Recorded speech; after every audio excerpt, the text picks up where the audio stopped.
What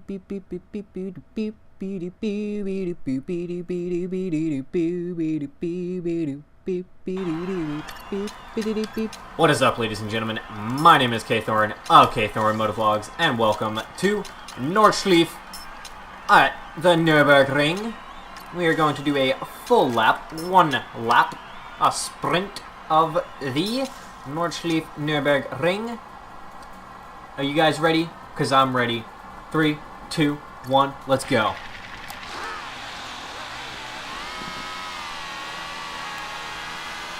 We are taking the KTM.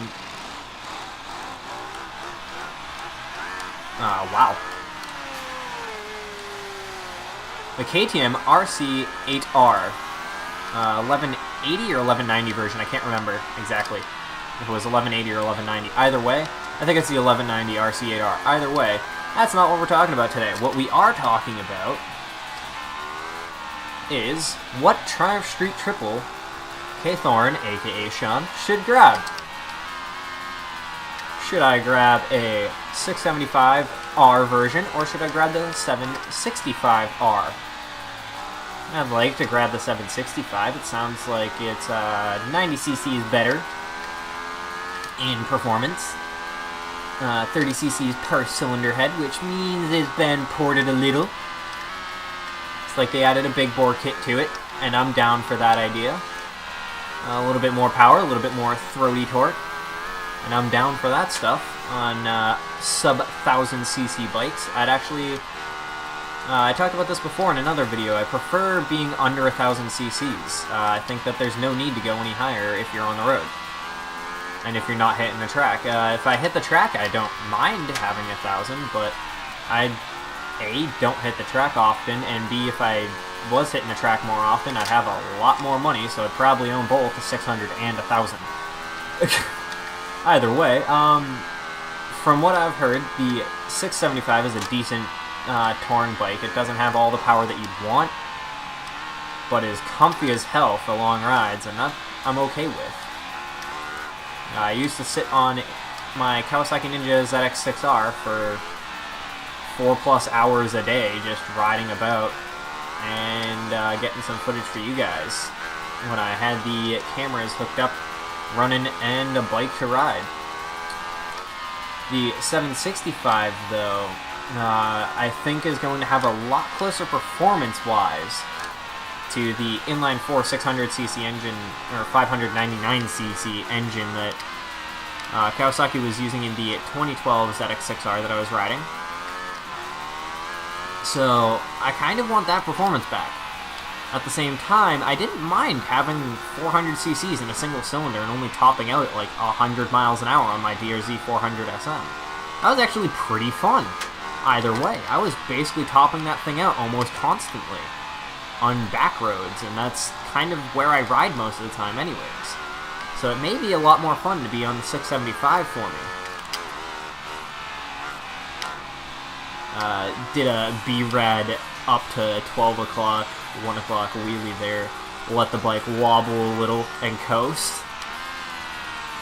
The downside to this game is the fact that there's no clutch, so like if you go up like that, you can't really coast it.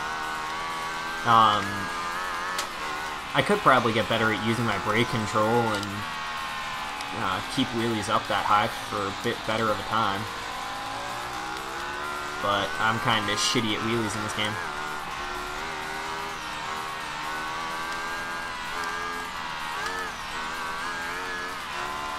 I let the bike down a bit too hard there. Probably would have blown a fork seal if it wasn't the first time doing it. Actually, can blow a fork seal the first time doing it. If you slam the bike down a bit too damn hard, you can definitely fuck up your forks really bad. And not just, like, in general, wheelies won't do it too bad.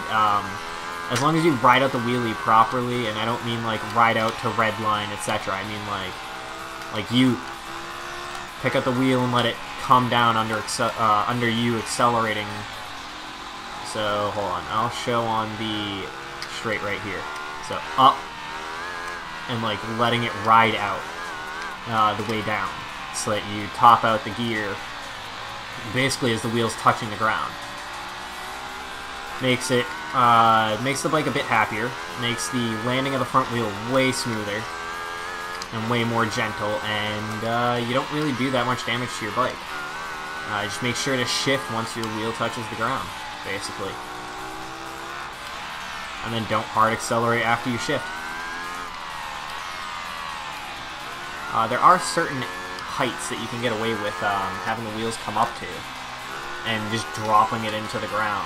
I think it's like a foot, 2 feet off the ground. It's not really going to do shit to your suspension, especially on a supermoto. I mean, having a foot of travel on your suspension coming down from a foot high is kind of simple for it. You got 6 inches up, 6 inches down of travel from dead rest, if I remember correctly. Like bike at rest, it has bike at rest with rider on should have about 6 inches of up travel, 6 inches of down travel on the suspension, a total of a foot of travel.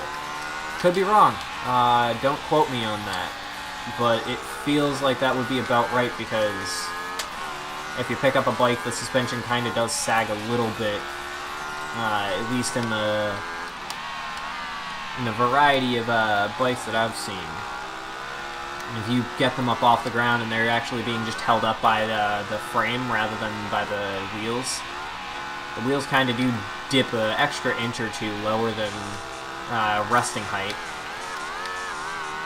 which is actually good for hitting bumps and shit, which is why I imagine that that's actually why there's a resting point midway through the suspension's travel. So you have up travel, down travel, everything is good. Yeah. If you guys see on the left, the bars.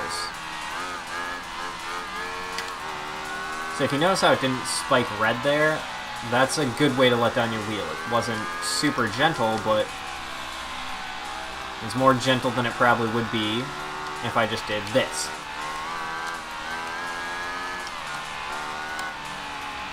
If you notice, I bottomed out the suspension on that.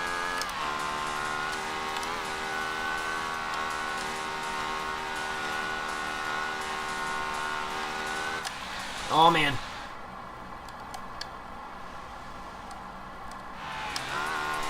Yeah, like right there, I bottomed out because I locked up the rear wheel and just dropped it, which is, I guess it's not horrible,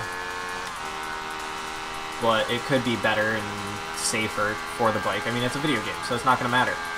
But in real life, when I'm doing that on my 675R or 765R Street Triple, going to be a lot more friendly to it, and I think that's also kind of a reason why I want the 765 instead of 675.